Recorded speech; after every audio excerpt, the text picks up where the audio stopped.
Democratic candidate Jill Stein showed up at Trump Tower this morning demanding President-elect Donald Trump stop blocking the election recounts. Despite Trump's legal challenges, recounts are now underway in Wisconsin and Michigan. In Pennsylvania, Stein is taking her recount bid to federal court. And Elex is back with a special guest to discuss what's actually happening now. Yeah, this is one of the main men who knows the most about recounts. His name is Greg Palast. He's the director of a film called The Best Democracy Money Can Buy. He's been an investigative reporter for Rolling Stone investigating voter suppression for years. Greg, thanks for being here. Glad to be with you. Good to see you. Okay, so let's talk about what's really happening. In your view, this isn't about Russian hacking. There's been a lot made about that. What is it about? No, there's no Putin in the software, no guys in caves changing votes. That's not what it's about. The real story here is that what people don't realize is the secret of American democracy is that we don't count all the votes. About 2.7 to 5 million votes just get kind of thrown in what I call the electoral dumpster. They just don't get counted for various reasons. So what this recount is about is mainly counting the votes that were never counted, fighting over those votes that were thrown in the electoral garbage. They call them undervotes, overvotes, absentee ballots that were not considered proper. The paper was folded wrong.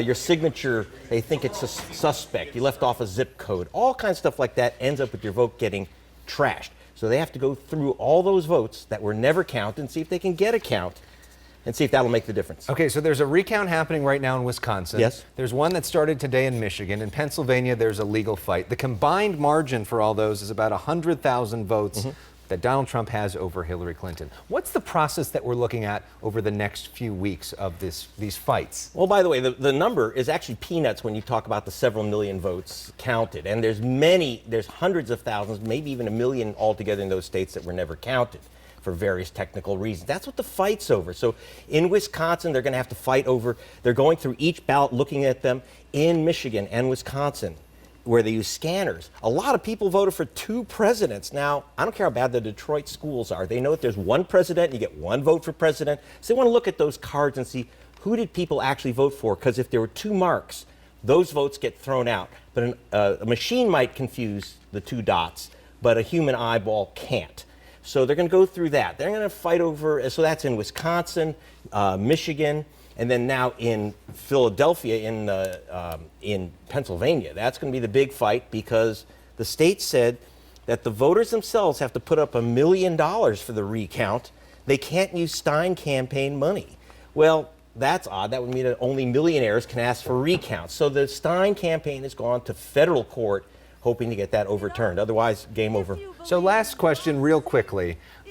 Do you think that this will make a difference? I mean, is it possible that Hillary Clinton could get more votes in these 3 states and become president-elect? Oh, yeah. She probably did. The question is, do they get counted? There's going to be a fight over every one of those invalidated votes. The provisionals, the absentees, the 2 votes on a scan card, everyone's going to be a battle royal, and it's all going to be in a federal court. But it could be done. It depends on who the judge is, right? And it's what party up that to the judge is from. All right. Thank you very much for the insight. Very interesting Thanks. stuff. As now we have weeks of recount the Electoral College votes on December 19th. That's the key final deadline in terms of this race. Ladies, back to you. It'll never end. Thank you very much, gentlemen.